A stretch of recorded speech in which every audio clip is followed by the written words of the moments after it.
कि किस तरह से जेल के अंदर 3 बार के प्रचंड बहुमत से निर्वाचित दिल्ली के 2 करोड़ लोगों के मुख्यमंत्री अरविंद केजरीवाल जी के साथ भारत सरकार के इशारे पर, देश के प्रधानमंत्री के इशारे पर प्रताड़ना की कार्रवाई की जा रही है, उनका मनोबल तोड़ने की कार्रवाई की जा रही है और बार बार जो एक न्यूनतम अधिकार और सुविधा किसी को भी मिलती है वो भी छीनने का प्रयास किया जा रहा है और खुलेआम छीना जा रहा है।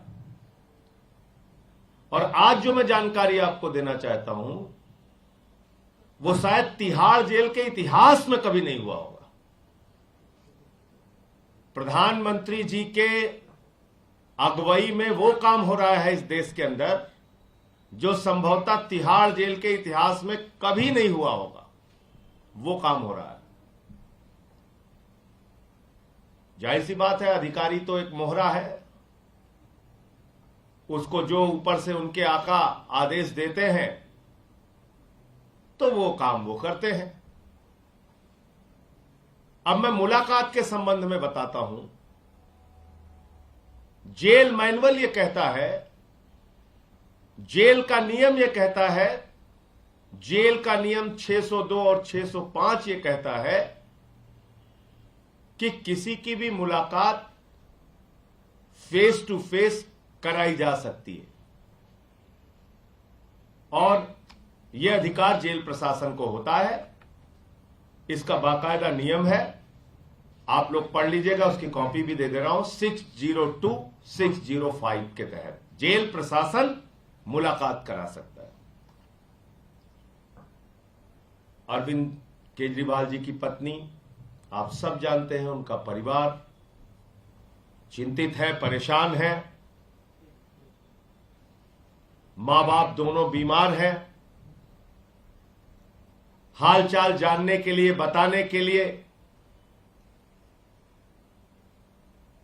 जब केजरीवाल जी की पत्नी मुलाकात के लिए अप्लाई करती हैं तो उनको कहा जाता है आप फेस टू फेस मीटिंग नहीं कर सकते, आप कहीं किसी कमरे में बैठ के मीटिंग नहीं कर सकती, बल्कि आपको जंगले से जो मुलाकात होती है, एक बीच में शीशा होगा और जंगले से एक तरफ केजरीवाल जी मिलेंगे और एक तरफ उनकी पत्नी सुनीता जी और जो साथ में गए थे साथी वो। उस दिन शायद विभो की मुलाकात थी। तो मेरा ये कहना है, इतना अमानवीय व्यवहार इसी तिहाड़ जेल के अंदर एक नहीं, आप इनके इतिहास उठा के देखिएगा और आरटीआई में जवाब अगर मांग लीजिएगा, पूछिएगा इनसे, सैकड़ों मुलाकातें फेस टू फेस बिठा के कराई गई हैं। लेकिन दिल्ली के मुख्यमंत्री की मुलाकात उनकी पत्नी से एक अमानवीय तरीके से, अपमानित करने के उद्देश्य से, उनके मनोबल को तोड़ने के उद्देश्य से कहा गया कि जंगले में आपकी मुलाकात होगी। और मैं आपको जिम्मेदारी से कह रहा हूं, जिम्मेदारी से, खूंखार अपराधियों की भी मुलाकात बैरक में होती है। मैं जिम्मेदारी से इस बात को कह रहा हूं, इसका खुलासा आप सवाल पूछिएगा तो मैं समय आने पे इसका भी खुलासा करूंगा। बहुत बड़े खूंखार अपराधियों की मुलाकात भी बैरक के अंदर होती है। और दिल्ली के 3 बार के मुख्यमंत्री की मुलाकात उनकी पत्नी से जंगले के उससे कराई जा रही है। अब आ जाइए पंजाब के मुख्यमंत्री का मामला। पंजाब के मुख्यमंत्री की मुलाकात के लिए आवेदन किया जाता है। सुनिएगा, बहुत बहुत बढ़िया बात आपको बता रहा हूं। उनके साथ मेरा नाम डाला जाता है कि पंजाब के मुख्यमंत्री आदरणीय भगवंत मान जी और दिल्ली के सांसद संजय सिंह जी की मुलाकात कराई जाए। हमारे जो वकील साहब अप्लाई करते हैं उनको टोकन नंबर दे दिया जाता है। टोकन नंबर बता रहा हूं आपको, 4152 टोकन नंबर दे दिया जाता है कि संजय सिंह की मुलाकात और भगवंत मान जी की मुलाकात टोकन नंबर 4152 पे होगी। यह संभवतः 9 या 10 तारीख को मिल जाता है। वो सारे कागजात अभी आपको दे देता हूं। अचानक मुलाकात के एक दिन पहले रात में मेल आती है और एक मुख्यमंत्री की और एक सांसद की मुलाकात को कैंसिल कर दिया जाता है। और क्या कहा जाता है कि आपके सुरक्षा की दृष्टि से आपकी मुलाकात इतनी शॉर्ट नोटिस पे नहीं कराई जा सकती। यानी कि जब भगवंत मान और संजय सिंह को अप्लाई किया जा रहा था उस समय जेल प्रशासन को और भारत के प्रधानमंत्री को यह पता नहीं था कि भगवंत मान कौन है। एक राज्य का मुख्यमंत्री मुलाकात के लिए अप्लाई कर रहा है। देश की सरकार को नहीं पता, मोदी जी को नहीं पता भगवंत मान कौन है। चलो संजय सिंह कौन है नहीं पता, मान सकते हैं, लेकिन एक भगवंत मान जो एक राज्य के मुख्यमंत्री हैं वो अप्लाई कर रहे हैं। आपको पता ही नहीं कि किसका आपने टोकन नंबर इश्यू कर दिया। भगवंत मान का टोकन नंबर मिला 4152 और शाम को ही उसी दिन कह दिया गया सुरक्षा कारणों से आपकी मुलाकात नहीं कराई जा सकती। यह काम हुआ और हमारी और भगवंत मान की मुलाकात को कैंसिल कर दिया गया। अब तीसरी घटना बताता हूं। 602, 605 के तहत कहा गया कि भाई आप सुरक्षा कारणों से कह रहे हैं, आप ठीक है, आप फेस टू फेस मुलाकात कराइए, एक निर्वाचित मुख्यमंत्री है। तो कहा गया नहीं साहब, पंजाब के मुख्यमंत्री और दिल्ली के मुख्यमंत्री की मुलाकात भी जंगले के आर पार बैठ के ऐसे ही होनी है और किसी भी तरह से आपकी मुलाकात फेस टू फेस फिजिकल मुलाकात नहीं कराई जाएगी। मैं पूछना चाहता हूं तिहाड़ जेल के प्रशासन से, मैं पूछना चाहता हूं भारत के प्रधानमंत्री से, मैं पूछना चाहता हूं देश के गृह मंत्री से, एक उदाहरण बताओ जब से तिहाड़ जेल बनी है, एक नाम बताओ कि किसी निर्वाचित मुख्यमंत्री की मुलाकात किसी निर्वाचित मुख्यमंत्री से ऐसे आपने कराई है। एक नाम बताइए ना आप।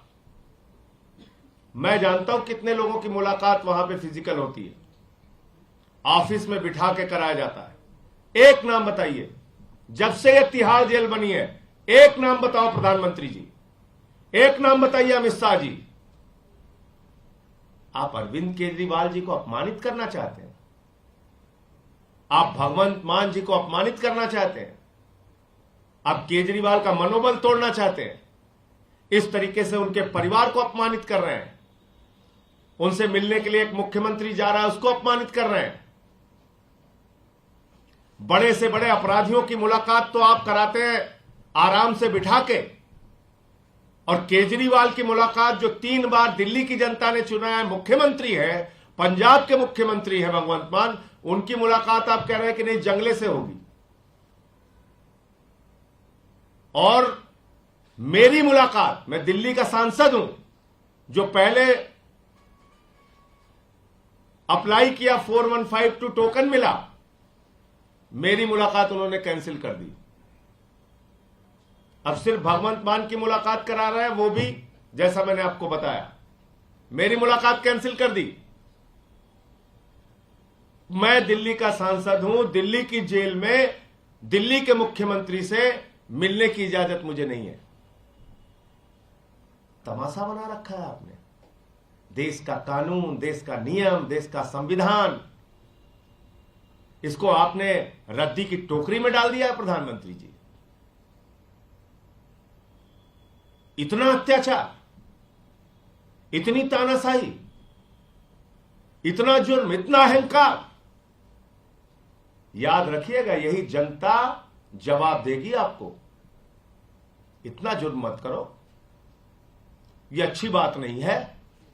पूरे देश ने देखा है, यहां के पत्रकार जानते हैं, इसी जेल के अंदर सुब्रतो राय सहारा जी जब थे तो उनकी मुलाकात इंटरनेट, फोन, ऑफिस की सुविधाओं के साथ, पता नहीं कितनी मुलाकात, बैठ के मीटिंग होती थी, आमने सामने मीटिंग होती थी। चंद्रा ब्रदर्स इसी तिहाड़ जेल के अंदर बाकायदा उनकी मीटिंग होती थी, जिससे मिलना चाहते थे मिल सकते थे, वहां पे अपने कागजात साइन कर सकते थे। आप मुझे बताइए, अरविंद केजरीवाल से इतना डर लगता है आपको? उनके मनोबल को तोड़ने के लिए इतने तरीके प्रताड़ना आप दे रहे हैं, क्षण क्षण अपमानित कर रहे हैं। प्रधानमंत्री जी अच्छे काम नहीं कर रहे हैं आपका ये जुल्म, आपकी ये तानाशाही, आपका ये अत्याचार दिल्ली की 2 करोड़ जनता और देश की जनता देगी। इसीलिए हम कह रहे हैं जेल का जवाब वोट से। और पूरे देश में जो लोग भी सुन रहे होंगे आज, उनको ये तो जरूर याद होगा कि सुब्रतो राय सहारा, उसको फोन, इंटरनेट की सुविधाओं के साथ इसी जेल में तमाम मीटिंगें करने की, आमने सामने बैठ के मीटिंगें करने की, ऑफिस में मीटिंगें करने की इजाजत थी। लेकिन केजरीवाल को, चंद्रा ब्रदर्स को इजाजत थी, लेकिन केजरीवाल को वो इजाजत नहीं है। क्यों नहीं है? क्योंकि आप सोचते हो कि केजरीवाल का मनोबल तोड़ा जाए। लेकिन केजरीवाल, अरविंद केजरीवाल उस शख्स का नाम है जिसने आईआरएस की नौकरी को लात मारकर देश सेवा का संकल्प लिया, जिसने सिद्धांतों की बात आई तो 49 दिन की सरकार से मुख्यमंत्री पद से इस्तीफा देने का काम किया। लेकिन आज लड़ाई लोकतंत्र को बचाने की है, संविधान को बचाने की है।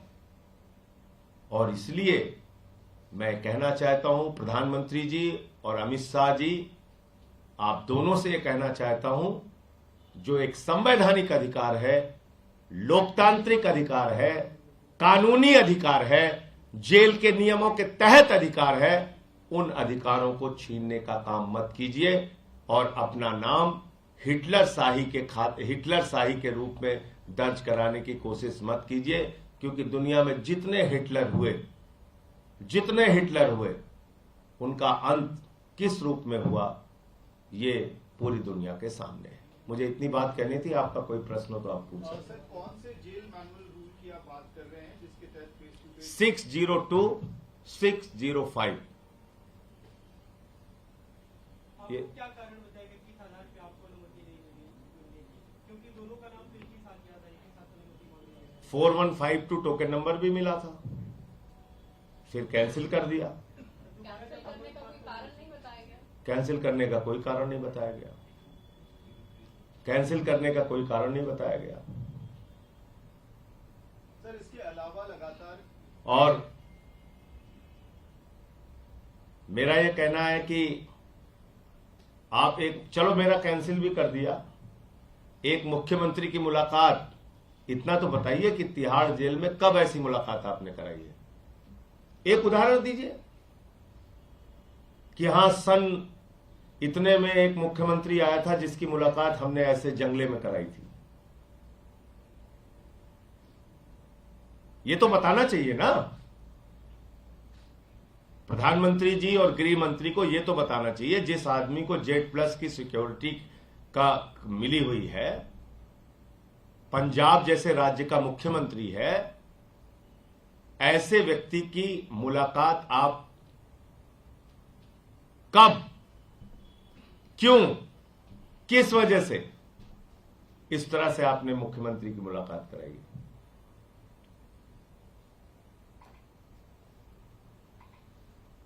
और इतिहास के पन्ने उठा के देख लीजिएगा। यहां मुझे जितना याद है, पंजाब के एक मुख्यमंत्री बादल साहब भी थे, वो भी किसी से मिलने आए थे इसी जेल में, और तब उनकी मुलाकात कैसे हुई थी ये पूछ लीजिएगा इनसे। इतना तो बनता है ना। पंजाब के मुख्यमंत्री बादल साहब, मेरी जो जानकारी है इसको सही कर लीजिएगा आप लोग, पंजाब के मुख्यमंत्री बादल साहब इसी जेल में किसी से मिलने आए थे और उनकी मुलाकात कैसे कराई गई थी ये पता कर लीजिएगा।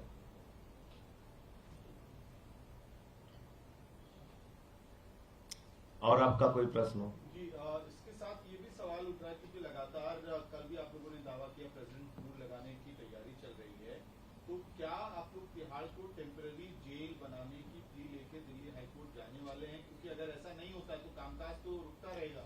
नहीं, मेरे ये नहीं समझ में आ रहा है कि राष्ट्रपति शासन लगा कैसे सकते हैं भाई। एक सरकार जिसने विश्वास मत हासिल किया अभी कुछ दिन पहले, तो 6 महीने तक तो दोबारा उसके खिलाफ कोई अविश्वास प्रस्ताव आ नहीं सकता। एक सरकार जिसके खिलाफ भाजपाई 3 बार हाई कोर्ट में गए और तीनों बार उनकी याचिका खारिज हुई और एक याचिका पे तो कॉस्ट लग गई, जुर्माना लग गया उनके ऊपर, तो उस सरकार को मतलब इनकी मर्जी है, कुछ भी करेंगे भाई। लॉ एंड ऑर्डर की सिचुएशन दिल्ली में कोई ऐसी है नहीं। लॉ एंड ऑर्डर की सिचुएशन अगर कोई बहुत गड़बड़ है तो उसके लिए भी गृह मंत्री जी के खिलाफ कार्रवाई होनी चाहिए। गलत तो नहीं कह रहा हूं, क्योंकि दिल्ली का लॉ एंड ऑर्डर गृह मंत्री के अधीन है। जो विभाग हम लोगों के पास है वो बेहतरीन तरीके से सारे हमारे मंत्री काम कर रहे हैं। जो विधानसभा की स्थिति है वहां हम विश्वास मत हासिल कर चुके हैं, संभवतः 17 फरवरी की तारीख है। तो ऐसे कैसे हवा में लगा देंगे राष्ट्रपति शासन?